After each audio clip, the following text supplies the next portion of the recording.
Hey guys, welcome back to Sean the Magic the Gathering guy. I hope you're having a wonderful day today. First out, shout out to Pause, buddy. Sorry, man, it's not my intent. You guys should know that. I'm generally just a happy guy trying to stay happy in sometimes an unhappy world. I'm one of those guys that's a positive PD. If I forget something, please forgive me. You guys are the ones who make this all possible. Thanks again. Uh, he's awesome, guys. Remember that. So is everyone else who watches the channel. I forget stuff all the time. Ask the people upstairs and who I live with. It happens. So again, I apologize. I wanted to give you that shout out. Pause. I did not mean to, okay? I'll remember. All right. I'll probably forget, to be honest, but I'm going to try. Okay. So today I want to talk a little bit about investing in general, into collectibles, things you like. And that's what it's all about, by the way, is things you like. I love Magic cards. I love particular Magic cards more than others. Most times you guys hear me talk about certain colors of deck. I don't use a lot of red. I don't tend to use a lot of black cards. And not a lot of green. I'm kind of a white-blue kind of guy.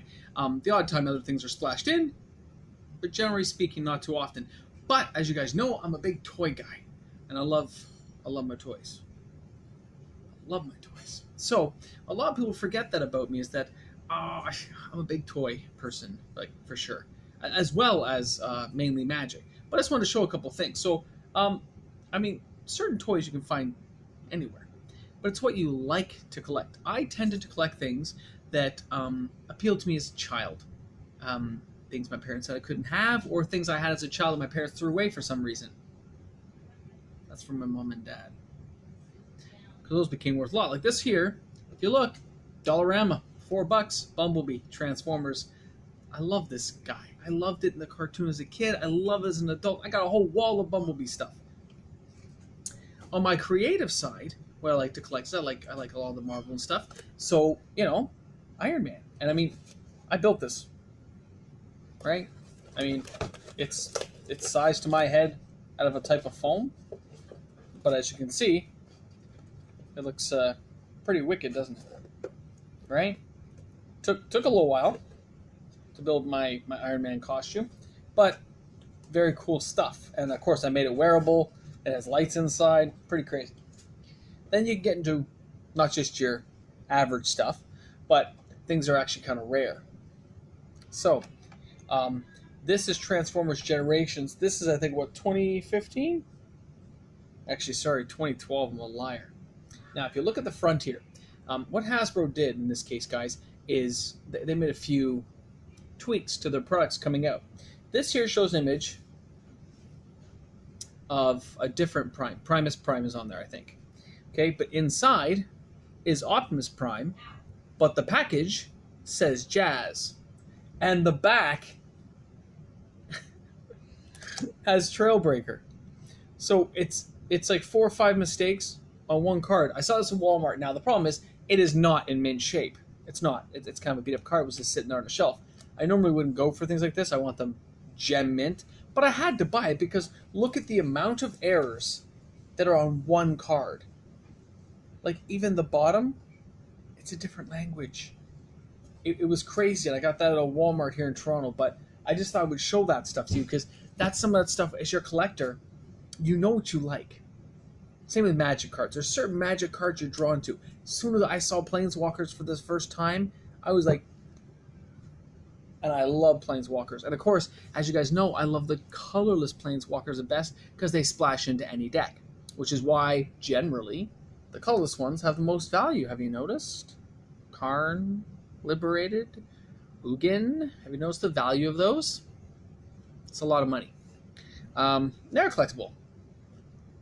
The reject of the Transformers, the GoBots. This is a GoBot watch that you could wear and it could transform off. And not just tell you the time, but, transform. I always liked the Transform one better. But GoBots were awesome, man. They were made by Tonka. This guy, I believe, is 1984.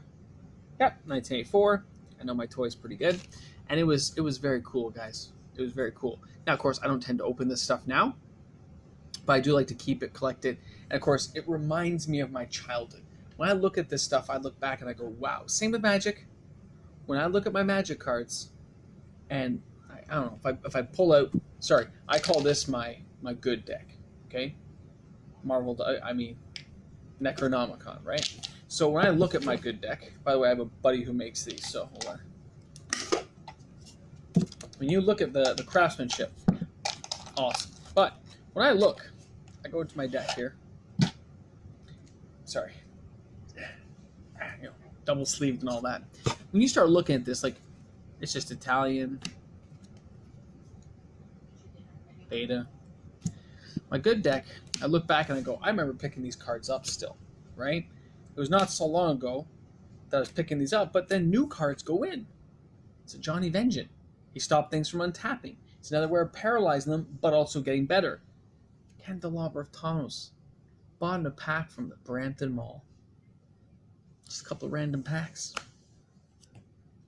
Dynamic Tutor. Didn't understand why the writing was bigger. But these are all things I collected. You guys all collect too. And it's what catches us. And later on, you see your mistakes sometimes. Maybe you got rid of something in your collection. Maybe you want to go back and get it. And that's what happens to a lot of us as we get older. I was somewhere in my 20s when I just said, I gotta get this stuff back. And it didn't happen overnight. I wasn't really playing that much Magic or anything, but I hadn't been to a tournament in 10 years. But I just started collecting things in my mid-20s. And the collection started building and building and building and building and building until we got everything. Until I had roughly the deck I had as a child. And I find that fascinating to myself. To go, isn't it funny how when we collect things we like, we go back. And we want to have it again. But we also want it to have value. I don't just buy the random things. I buy things that I believe will be worth more. And that's when I talked to you guys yesterday, was about that ability that I have good hunches. That's what my friend says. I have good hunches. My gut steers me the right way most times. I have yet, when I look over there at my Magic stuff, I have yet to actually lose money on anything because I do tend to buy sealed product to sit on. So no, I don't sell a lot of it right now. I sell little bits here and there, always to reinvest, what just happened when I sold some of those Ugins I had, because I had bought a lot of them at $15. But other times, you got to take some of that profit, put it back in, take some out for yourself just to finance your life and pay your bills. And as I collect, I look around, and I haven't bought a lot of toys in a very long time. It's been a year since I bought any of my toys for my collection.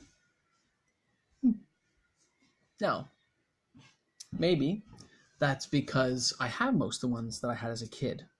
I'm missing the USS Flag from 1987, which I want back. But that's really expensive and it's really big, and I don't know where I'm going to put it. So that's why I haven't bought it. It's not the $1,500. I could save up for that. It's where am I going to put it? Right? Like, really, my house is pretty small, so I don't know where it would go. So some logistical questions come in. Whereas Magic, it's very collectible. We enjoy reading it and looking at the cards and come up with the concepts. I'm sure you guys do. Right? When I get to sort through some cards and just go, that's a good idea. I try to write them down so I can run through that later. And I try to make sure the idea stays fresh in my head. So I usually have a notepad over there where I jot down my notes. Now, I was telling you guys about that, the white-blue deck the other day. And I've been playing still with the deck I've been playing with on Arena. And it's definitely being built because, I'll be honest, it's not losing a lot. Even when it looks like it's about to lose. Its card drawing ability allows it to keep coming back for more when it should be gone. Today I know that guy. I know a guy was playing, and I could see it on his side of the screen. He's like, I got this guy. I'm down to like 6 life. And he got rid of 3 of my planeswalkers with like an Elder spell. And I had cards in my hand, but nothing was going to save me from all these creatures. But all I did was lay out Flip It, and Flip It lets you draw a card, and still left me with like 7 mana. And I got that the one that destroys all creatures, roll enchantments in play. So I just blew up all of his creatures. And I laid out what was that guy? The avian guy who 2/2 flyer with a little amass 1. I put him out. Then the following turn, out came another Teferi. Out the following turn, out came Karn, and then I'm searching again, and then before you knew it, the game was turning. I went from like couple life to like 8 life from that interplanar land that gives you one mana for the planeswalker. You start gaining, and you get to see the game stabilizing, and the guy's starting to go, oh my god, oh my god, oh my god, and he's trying to blow my stuff up, and he's trying to get ahead. But I had 6 cards in hand. He only had 2. Right? So he's burned himself out. And I look at that excitement of playing, and that's the excitement I get from collecting. Right? That's why I started doing this. Because being able to talk to you guys and voice those thoughts and bring that stuff up, and know somebody out there is watching and listening, maybe. There's a few of you out there who watch regularly, and that's awesome. That's something I can be proud of, and I am, right? Hopefully you guys can take a little knowledge and you get ahead like I did. Do I think I made some mistakes? Yeah, there's a couple small ones. Like I bought From the Vault 20 when it first came out. That was like $200. Now I'm sure I've broken even by now with how much the cards I got up. I didn't open it or anything, but I understand that I did that, right? I bought the Grimlock when they created him because he's a transformer, along with the Sword of Dungeons and Dragons and stuff. It was cool, right? I had to get that set, and that was a fortune. It was like $100 or something for 3 cards. But I'm like, I had to have it. It's one of those things you're like, gotta have it because you're a collector. You want to have it, but don't let collecting get in the way of your life. You still have to make sure you can pay your bills, get ahead. I always like to have a little bit of turnover as I'm going, right? Like to have a little bit of a switch up, and hopefully you guys do too, because sometimes, guys, like I said before, you got to turn a profit. But the collecting is the fun part. If what you're looking at doesn't please you anymore, so, whenever Iron Man doesn't please me anymore, maybe it's time for Iron Man to find a new home, right? I mean, he ain't going nowhere right now. He can stay in the basement. But maybe at some point, it may happen, right? And that's something you always got to be aware of, even with your cards. If you haven't seen a deck, you haven't played with it in forever, like, I'll tell you right now, the Sliver deck I had, that thing was sitting gathering dust. And as a collector, you sit there and go, oh my god, why do I still have these cards? Then all of a sudden somebody's telling me my Sliver Queens and Sliver Legions and stuff have gone through the roof. Who knew, right? I'm not getting rid of that, but it potentially could have gone on the block because I haven't played it in a long time. Who knows? Anyway, stuff to keep in mind. So thanks again for everyone for tuning in. Sean the Magic the Gathering guy, Moxman, thank you, Pause. I really hope to see you guys soon. Have a wonderful, wonderful day. I'll be back up with another video probably in a few minutes because I still have to do Storytime Tuesday from yesterday, which I forgot to do because I was doing the other video, so I apologize. I'll talk to you guys real soon. Have a great day.